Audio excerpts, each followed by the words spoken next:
who should not be an entrepreneur, and when do you know when to give up? About 2/3 of America should not be entrepreneurs. And the reason you would know that is you're unable to make the first step. If you don't have the ability to take risk, you'll never be a successful entrepreneur. Because I'll give you an example. In great business schools, I teach practically all of them. Almost half the class become consultants. They don't have the guts. Because think about a consultant. They never make any decisions of consequence. Mm-hmm. You get paid a lot. It's great. If you go to the top of your consulting firm, maybe you make $3-4 million a year. That's great. Can't complain about that. But every decision you make is just a consultation, so that an executive who actually makes decisions, who's a real entrepreneur, can say yes or no to that idea. You're just making decisions of no consequence whatsoever.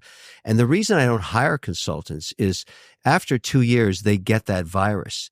They're just generating opinions. They're not doing anything. And I don't mean to insult consultants. I would just never hire them.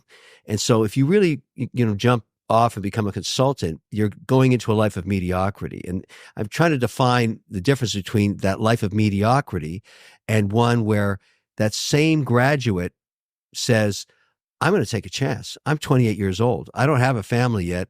I'm going to start a business. I don't know if it's going to work or not, but I have the ability to just take that risk, not seeing what's on the other side of the chasm. And I'm going to forego a salary of $200,000 a year because I want something more. Yeah. Those are the people who become free one day because they make $5 million in a day because they're entrepreneurs.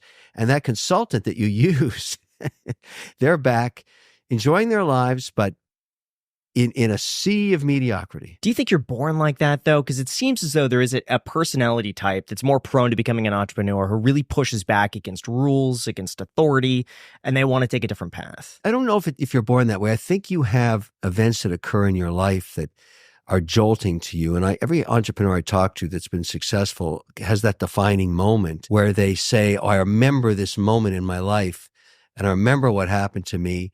And it just changed my direction. It's like a meteorite in space. Knock it off course a fraction of an inch.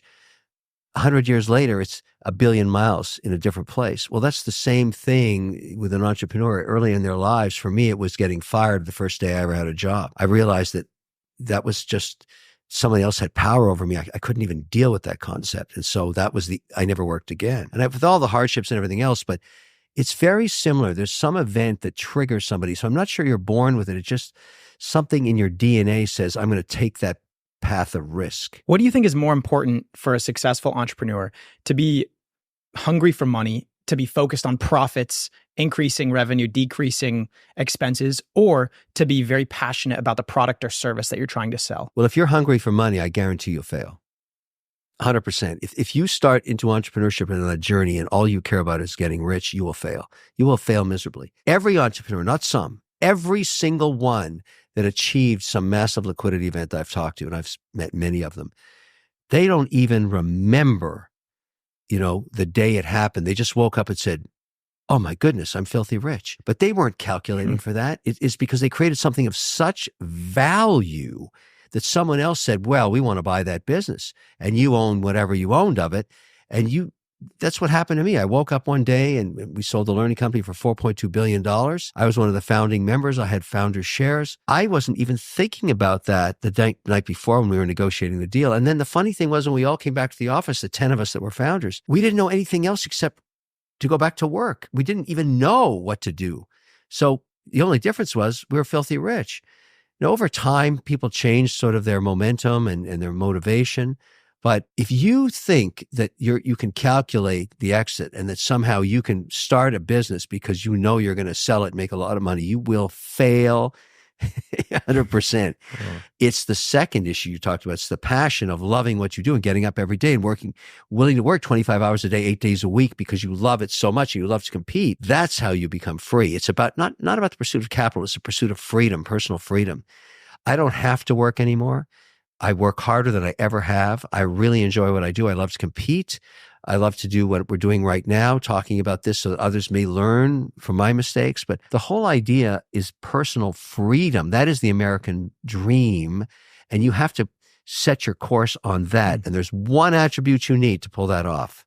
And I've taught so many people. It's the ability to differentiate the signal from the noise.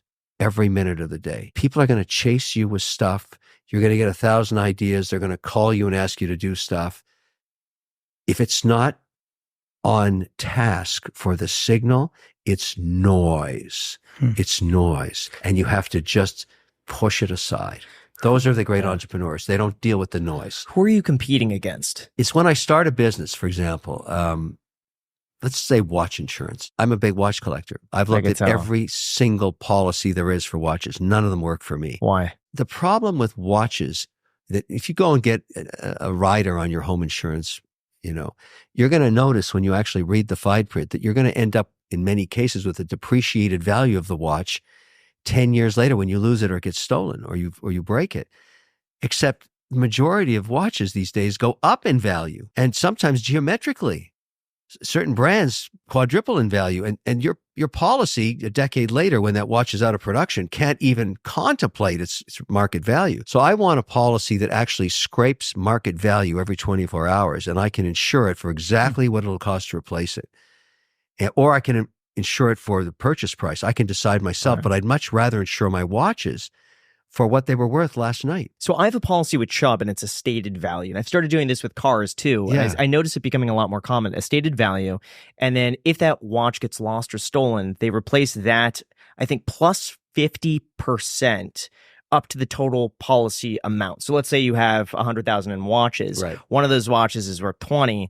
You lose it, it gets stolen. They'll cover that up to 30, up to the total policy limit of 100 within a certain period of time. Okay, what happens if that's a steel white-faced Daytona that you bought for $12,000 that's now trading for $58,000? Well, then you do a stated value of, and that eats 30 up, or 40. and that eats up how much of your of what you've got left for the other 5. Whatever you say. Right. So for I think I have 5 watches. I stated values in all of them. And I stated the value based on what they're selling for on Chrono 24. Okay, so if I were to replace I would it, rather but there's be few policies like that. No, I get it, but Yeah. I'd rather solve for a different problem.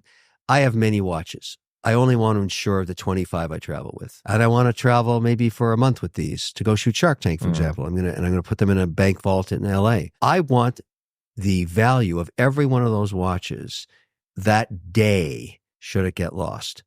And I want to be able to turn that policy off when I swap it out for another 25 watches. Maybe I only have 3 watches and I only want to wear 1. It doesn't matter. I want a different kind of insurance product. There's nothing wrong with what you've got, but it doesn't solve for me. If you think you're going to spend 1.72%, which is approximately what you're spending of the replacement value on your watches, I would want it to be accurate. I want to check the language regarding what theft is theft and what loss is loss, because I'm writing it specifically for watches. And lastly, does it work internationally? Because I travel a lot. And I've talked to thousands of people that are collectors of watches, and they all want the same thing and they can't find it. There's nothing wrong with Chubb. There's nothing wrong with Lloyd's of London. When you make something specific for just watch owners, maybe you've made a better mousetrap. The biggest challenge the watch industry has in insurance is customer acquisition. I do not have that problem. There are millions of people who know I'm a watch collector. And when we tested this, I just put one 15-second ad out and got requests for 2,000 policies. No insurance company's ever been able to do that. So I'm pretty confident that a year from now, after I've launched this product, I'll be a great competitor and I'll make this industry better by offering a better product that people have to compete with. That's why I like to be a competitor. I see a hole in the market. I see a need. I see something that's required. I go pursue it.